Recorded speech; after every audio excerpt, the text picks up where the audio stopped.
This is Abe Freetanzer from Awards Watch, and I'm thrilled to be speaking with Tal Kantor about Letter to a Pig. How are you, Tal? I'm good. Thanks. Thanks for having me. Of course, thank you for taking some time to speak about your film. Can you tell me where the idea came from and how it became a short film? So yeah, Letter to a Pig is based on my personal experience as a young schoolgirl. It was a memorable encounter I had with a Holocaust survivor that came to my class to share his unbelievable story. And then a quite unforgettable dream that followed this encounter. Both the dream and the testimony of the survivor remain in my soul for years. I couldn't forget about that until a decade after I decided that I would like to make a film out of it and try to address some questions and issues that I thought quite relevant and important for me to explore. So yeah, that's the in a nutshell.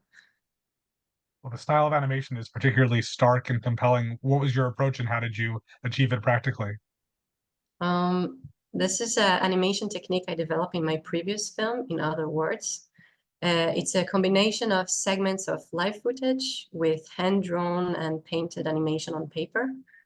Um, this is a style, I mean, as the film occurs in the world of memory and imagination, I found this quite a useful visual language to imitate a little bit the mechanism of how our human memory works. You know, how certain things stick to our mind quite vividly, like certain details, while other remain blurry or tend to disappear. So it's something that is quite formabilic and tend to change and distort over time. And I wanted to express this kind of like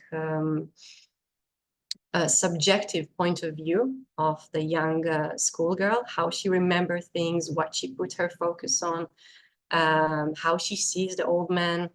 So this is why I thought it's quite an interesting way to convey that through animation, but also to have the realism, like the realistic reality in the classroom, at the same time the space of dreams. And this is also a way that you can express quite interestingly the changes within the characters, like to show their inner world through their visual appearance when they're angry and shy.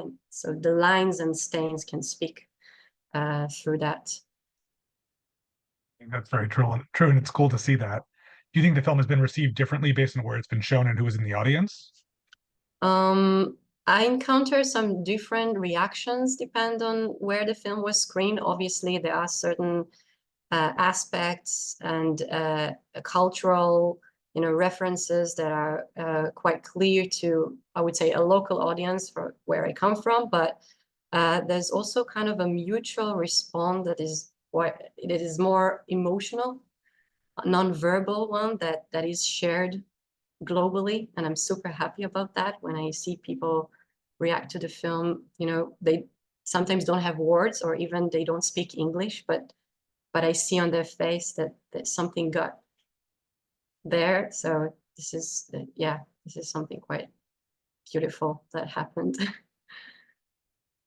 I believe that audiences will be able to relate more to the student or to the survivor, and how does that affect their experience of watching it?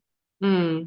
I would say that it varies between, yeah, probably age differences has an effect on that. There are people that maybe older audience that see in Chaim the old man, the grandparents or parents, and they share their past stories, or even stories from different war times.